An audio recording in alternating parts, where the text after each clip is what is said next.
श्रीराम। अखंडमंडलाकारं व्याप्तं येन चराचरं तत्पदं दर्शितं येन तस्मै श्रीगुरवे नमः। तस्मै श्रीगुरवे नमः। तस्मै श्रीगुरवे नमः। बंधुओं, जब देश में कोरोना का काल आया, लोग घरों में बंद हो गए, एक दूसरे के पास आने का और जाने का अवसर लोगों का समाप्त हो गया। ऐसे समय में सोशल मीडिया के माध्यम से लोगों ने अपने गुरुओं से संवाद स्थापित करने का प्रयास किया। हम लोगों ने भी सोशल मीडिया को माध्यम समझकर लोगों से संवाद स्थापित रखा। उद्देश्य यही था कि घरों में बंद लोग परेशान ना हों, उनके जीवन में सहजता, सरलता, तरलता बनी रहे। और इसी परिस्थिति ने जन्म दिया एक श्रृंखला को, जिसका नाम आप प्रश्न प्रबोध के रूप में जानते हैं। लॉकडाउन काल में हम काशी में थे। लोग मोबाइल से प्रश्न पूछते थे और उनका जवाब हम लोग जैसे आज कैमरे में रिकॉर्ड करके आपको दिखाई दे रहा है, उसी तरह से भेजते थे। सामान्य दिनों में हमारे यहाँ ये होता है कि गुरुजन जब उपस्थित होते हैं तो लोग उनसे सीधे प्रश्न पूछते हैं और वो लोग सीधे उनका उत्तर करते हैं, उनका समाधान करते हैं। जिज्ञासा और समाधान का ये क्रम परंपरा से मठों में चलता है। लॉकडाउन के समय में इसको रिकॉर्डिंग पर लेके आना पड़ा, क्योंकि सीधे लोगों का आ पाना और अपनी जिज्ञासा का समाधान प्राप्त कर पाना मुश्किल हो रहा था। उसको मठ के लोगों ने श्रृंखला को नाम दिया प्रश्न प्रबोध, और वो चली। चूँकि यूट्यूब पर उसको अपलोड किया गया, इसलिए बहुत सारे लोगों ने उसको देखा और अभी भी बीच बीच में देखते रहते हैं। उन्हीं देखने वाले सनातन धर्मियों से, धर्म प्रेमियों से बार बार ये अनुरोध आया कि यद्यपि अब लॉकडाउन तो समाप्त हो चुका है, लोग अपने घरों से निकल चुके हैं, लेकिन सबके लिए ये संभव नहीं होता है कि वो गुरुजनों के पास जा कर के सीधे सीधे पूछ सकें। यद्यपि सामने आकर के पूछने से और समाधान पाने से जो तृप्ति होती है, वो तृप्ति इस तरह के माध्यमों से संभव नहीं है, लेकिन फिर भी अनुपलब्धि के अवसर पर इससे कुछ तो सांत्वना मिल ही जाती है, कुछ तो मार्गदर्शन हो ही जाता है। तो इसीलिए लोग अनुरोध कर रहे थे कि बार बार कि आप फिर से उस श्रृंखला को शुरू करिए। जो लोग प्रश्न आपसे पूछते हैं उनको रिकॉर्डिंग पर अगर कह देंगे तो बहुत सारे लोग उसको सुन सकेंगे। अब जब हमारा चातुर्मास्य मध्य प्रदेश के नरसिंहपुर जिले के अंतर्गत जो ब्रह्मलीन ज्योतिष पीठ और द्वारका शारदा पीठ के जगतगुरु शंकराचार्य पूज्यपाद स्वामी स्वरूपानंद सरस्वती जी महाराज की तपस्थली है, परमहंसी गंगा आश्रम, वहाँ पर हो रहा है। और अधिक मास श्रावण में पड़ जाने के कारण 90 दिन का ये चातुर्मास्य होगा। तो आज चातुर्मास्य का प्रथम दिन है और आज से ये श्रृंखला यहाँ पर शुरू कर रहे हैं। आप लोग प्रश्न पूछते जाइएगा, जो संभव होगा आपको ज़रूर समाधान प्रदान करने का प्रयास किया जाएगा। सबसे पहले अभी कल गुरु पूर्णिमा बीती है। कल ही हमारे यहाँ एक बटुक हैं, शशांक पांडे, कवर्धा छत्तीसगढ़ के रहने वाले हैं। तो हम लोग ये चर्चा कर रहे थे कि कल से प्रश्न प्रबोध पुनः रिकॉर्डिंग किया जाएगा। तो सबसे पहले वो बालक ही बोल पड़ा कि सबसे पहले हमारा प्रश्न उसमें उत्तरित किया जाना चाहिए। हमने पूछा, प्रश्न क्या है तुम्हारा? बोल दो भैया। ये सामने हैं। इनका प्रश्न है कि गुरु पूर्णिमा के दिन गुरु पूजा क्यों होती है। गुरु पूजा के लिए इस विशेष दिन को ही क्यों निर्धारित किया गया है? तो हम आपको बताना चाहेंगे कि गुरु की पूजा तो स्वाभाविक है कि प्रतिदिन होगी, क्योंकि जिज्ञासाएं किसी दिन विशेष में हमारे अंतर नहीं आती हैं, वो निरंतर अपना स्थान बनाए रखती हैं। जब जिज्ञासा होती है तो किसी न किसी गुरु के द्वारा उसका समाधान हमको प्राप्त होता है। लेकिन गुरु पूर्णिमा के दिन हम लोग समवेत होकर के गुरुओं का आराधन इसलिए करते हैं क्योंकि इसी दिन भगवान वेदव्यास का आविर्भाव हुआ था। ये उनकी जन्म जयंती है। कहते हैं कि ये जो गुरु परंपरा है हमारे यहाँ, ये भगवान नारायण से आविर्भूत हुई है। जब से सृष्टि आरंभ हुई तब से ही ज्ञान की आवश्यकता पड़ी, और जब से ज्ञान की आवश्यकता हुई तब से ही गुरु उपलब्ध हुए। सबसे पहले गुरु भगवान नारायण हैं। जब उनकी नाभि कमल से ब्रह्मा जी उत्पन्न हुए और उनको सृष्टि का आदेश मिला तो उनको कहना पड़ा कि मैं तो जानता ही नहीं कि सृष्टि क्या होती है, मैं तो जानता ही नहीं कि इसे कैसे बनाया जाएगा, तो इसके लिए पहले मुझे ज्ञान चाहिए। तो सृष्टि विषयक जो ज्ञान है, उस ज्ञान को सबसे पहले भगवान नारायण ने ब्रह्मा जी के हृदय में स्थापित किया। श्रीमद्भागवत के मंगलाचरण में इसी बात को कहा गया है, तेने ब्रह्म हृदय आदि कवये। आदि कवि ब्रह्मा के हृदय में वेदों का जिसने विस्तार किया, उस परम तत्व सत्यम परम धीमहि, उस परम सत्य को हम ध्यान में ले आ रहे हैं। तो ब्रह्मा जी को सबसे पहला ज्ञान भगवान नारायण के द्वारा दिया गया, और उस ज्ञान को देने के लिए उनको कोई प्रयास नहीं करना पड़ा। वो जो ज्ञान दिया गया उसी का नाम वेद है, उसी को ज्ञान के रूप में कहा जाता है, और वो उनके निश्वासभूत हैं। माने पूर्व कल्प में जैसे वेद थे वही भगवान के हृदय में समाहित थे। सृष्टि के आदि में वही उनके निश्वास के द्वारा, जैसे सांसें स्वाभाविक रूप से हमारी निकलती हैं, वैसे ही स्वाभाविक सांसों के द्वारा वो प्रकट हुए और कर्ण विवर के माध्यम से ब्रह्मा जी के हृदय में प्रविष्ट हो गए। और ब्रह्मा जी उसी ज्ञान से ज्ञानी बन कर के इस सृष्टि की रचना करने में समर्थ हो गए। और तब से लेकर के आज तक जो नए नए प्राणी आविर्भूत होते हैं, उनको ज्ञान देने के लिए गुरुओं की एक परंपरा भी चल पड़ी है। नारायणम पद्मभुवम वशिष्ठम शक्तिंच तत्पुत्र पराशरंच व्यासम शुकम गौड़पदम महांतम गोविंद योगेंद्र मथास्य शिष्यम श्रीशंकराचार्य मथास्य पद्मपादंच हस्तामलकंच शिष्यम तंतोटकम वार्तिककारमन्यान अस्मद्गुरून् संततमानतोस्मि। ये गुरु परंपरा में आस्था रखने वाले लोगों के लिए एक परंपरा में गुरु वंदना करने के लिए श्लोक है। इसमें बताया गया है कि सबसे पहले नारायण, फिर ब्रह्मा, फिर उनके पुत्र वशिष्ठ, फिर उनके पुत्र शक्ति, फिर उनके पुत्र पराशर, फिर उनके पुत्र व्यास, फिर उनके पुत्र शुकदेव। इस तरह से गुरु परंपरा आगे बढ़ती है। शुकदेव जी विरक्त हो गए, और विरक्त होने के कारण उसके बाद गौड़पादाचार्य, फिर गोविंदपादाचार्य, और फिर वहाँ से शंकराचार्य जी आए। शंकराचार्य जी के विचार शिष्य हुए, जिन शिष्यों के माध्यम से चारों दिशाओं में 4 मठों के माध्यम से आज भी वो अनादि गुरु परंपरा अविच्छिन्न रूप से हम लोगों को प्राप्त है।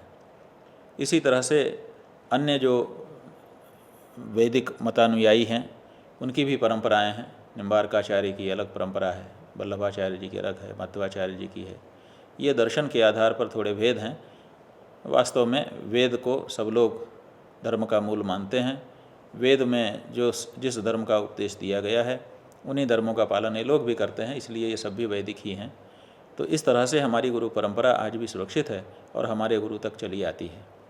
हम वेदव्यास जी का जन्मदिन ही गुरु पूर्णिमा के रूप में क्यों मनाते हैं? भगवान नारायण अगर आदि गुरु हैं तो नारायण के ही आविर्भाव दिन को, लेकिन नारायण जी का कोई आविर्भाव नहीं है, इसलिए कौन से दिन को हम उनके लिए तय करें? ब्रह्मा जी के आविर्भाव से अगर माने तो उसका जो प्रभाव है वो हमारे ऊपर आना चाहिए।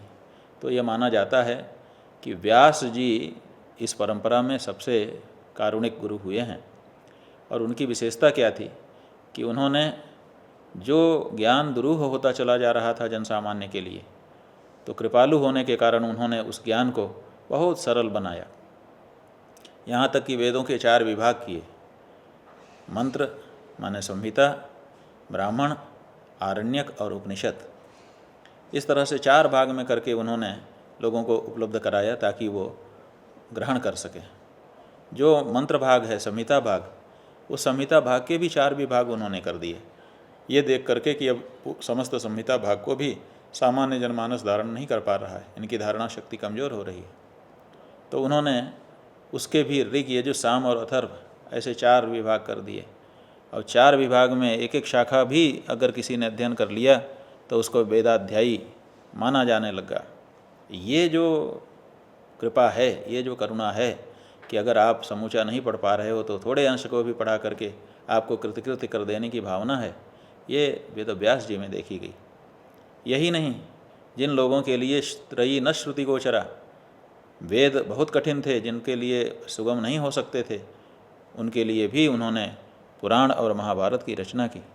पुराणों के भी विभाग किए, इष्ट के अनुसार 18 पुराण कर दिए, 18 उपपुराण कर दिए, महाभारत को उपलब्ध करा दिया। किसी के लिए अनुपलब्ध नहीं रखा ज्ञान राशि को। किसी भी अवस्था का, किसी भी स्तर बौद्धिक क्षमता का कोई व्यक्ति हो, सब के लिए वेदव्यास जी ने कोई न कोई उपदेश किया। और इसीलिए एक उक्ति इस क्षेत्र में बन गई जो है, व्यासोच्छिष्टम जगत सर्वम। ये सारा संसार व्यास जी का जूठा है। माने कौन सा संसार? शास्त्र संसार, काव्य संसार, उपदेश का संसार, ज्ञान का संसार। वेद व्यास जी ने हर विषय को छुआ, हर विषय में अपनी बात कही, और ऐसा कोई विषय रहने ही नहीं दिया जो उनसे अछूता रह गया हो। तो हर विषय का उपदेश उनके द्वारा किया जाने के कारण वो सर्वमान्य गुरु हुए, और सर्वमान्य गुरु होने के नाते आज उनको सब पढ़ते हैं। वैसे अद्वैत, द्वैत, द्वैताद्वैत, शुद्धाद्वैत, विशिष्टाद्वैत आदि दार्शनिक हमारे अंदर भेद हैं हम वैदिक मतानुयायियों के बीच में, लेकिन व्यास सबके गुरु हैं। जो शंकराचार्य जी का अनुयायी है वो मध्वाचार्य का नहीं हो सकता है, जो मध्वाचार्य का अनुयायी है वो शंकराचार्य का नहीं हो सकता है, लेकिन दोनों अपने अपने स्थान में व्यास जी के अनुयायी जरूर है। तो व्यास आज की तिथि में समस्त सनातन धर्मियों के आचार्य गुरु हैं। उनका कहा हर व्यक्ति अपने जीवन में अपना रहा है। व्यास जी के कहे अनुसार हम इस समय जीवन अपना जी रहे हैं लगभग, और इसीलिए व्यास जी को सर्वमान्य गुरु मान करके उनके आविर्भाव के दिन गुरु पूर्णिमा महोत्सव मना करके उनके प्रति हम अपनी कृतज्ञता ज्ञापित करते हैं। व्यास पूर्णिमा गुरु पूर्णिमा के रूप में प्रसिद्ध है, क्योंकि गुरु के प्रति जो हमारी श्रद्धा है वो विशेष है। देखिए, एक बात हम इसी प्रसंग में आपको बताना चाहेंगे कि पाश्चात्य संस्कृति में और हमारी भारतीय संस्कृति में अंतर क्या है। पाश्चात्य संस्कृति और भारतीय संस्कृति में अंतर ये है कि भारतीय संस्कृति श्रद्धा प्रमुख है, हम में श्रद्धा है। जब हमारा गुरु हमें कुछ उपदेश करता है तो हम उसको मानते हैं।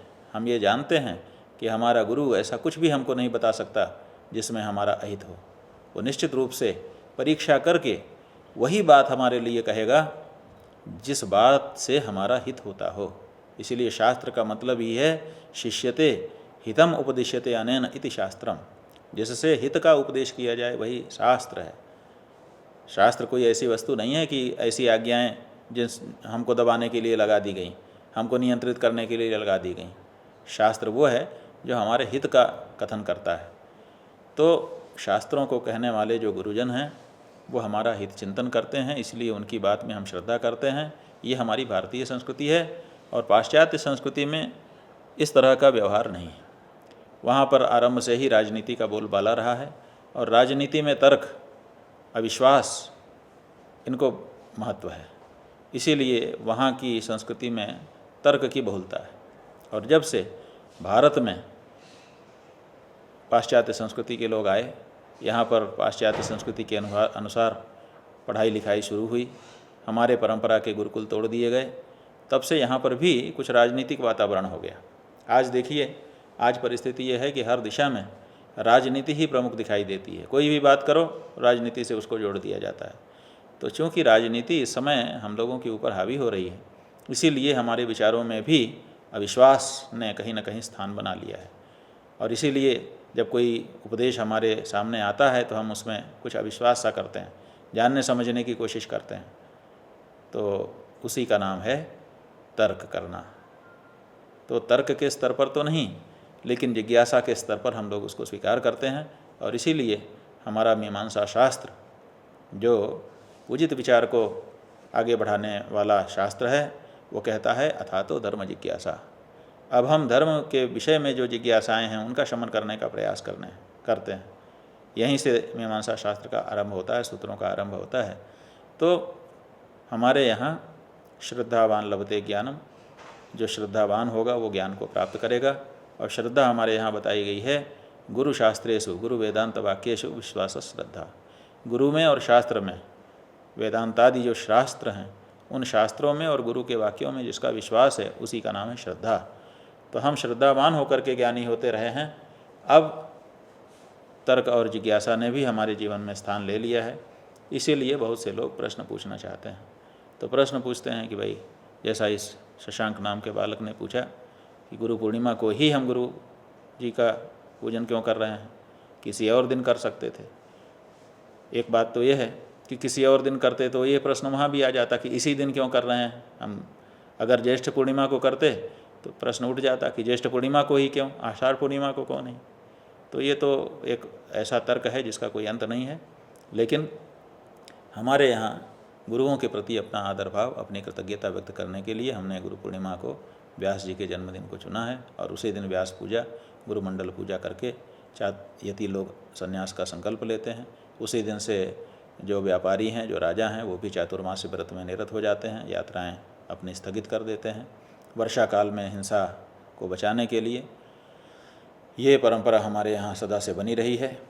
और गुरु का महात्म्य हमारे लिए यहाँ ज़्यादा इसलिए है क्योंकि गुरु हमारे यहाँ का जो गुरु है और जो दूसरी जगह का गुरु है उसमें अंतर यह है बंधुओं कि हमारे यहाँ का गुरु पूरा जीवन अपना बच्चे को ज्ञानी बनाने में, उसको शिक्षा देने में लगा देता है, लेकिन बदले में बच्चे से कुछ नहीं लेना चाहता।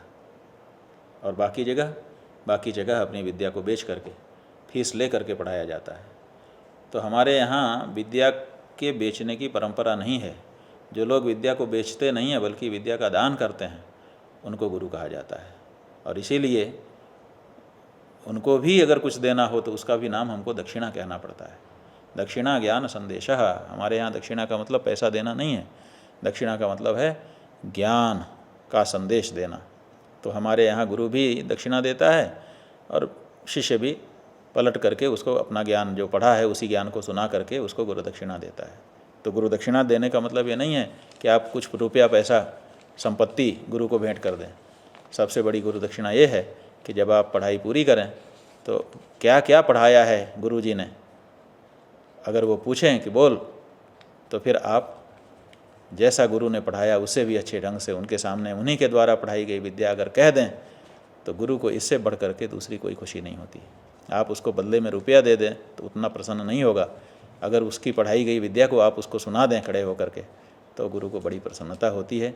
तो ये गुरु जी के सामने गुरु जी के द्वारा पढ़ाए गए ज्ञान को बखानने का दिन है ताकि गुरु जी प्रसन्न हों। नारायण।